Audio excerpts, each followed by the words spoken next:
এরপর আদিত্য পৌঁছন বিশ্বকর্মার কাছে।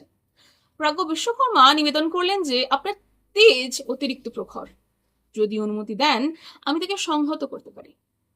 তিনি সম্মতি দিলেন এবং মার্তণ্ডের তেজ সংহত করা হলো। প্রখরতা থেকে নমনীয়তায় রূপান্তর।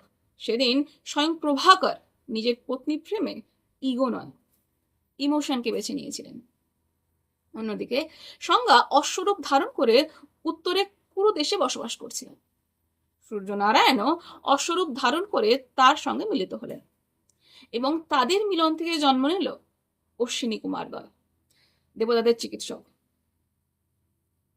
এবারে তেজ যখন সংযমিত হয় তখনই তা সৃষ্টি করে আরোগ্য, পুনর্জাগরণ এবং Sushma.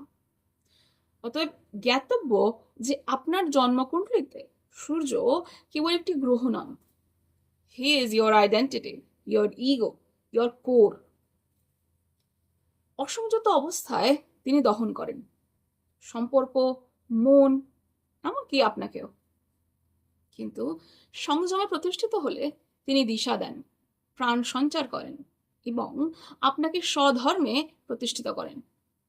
You are your very own Suryanarayan.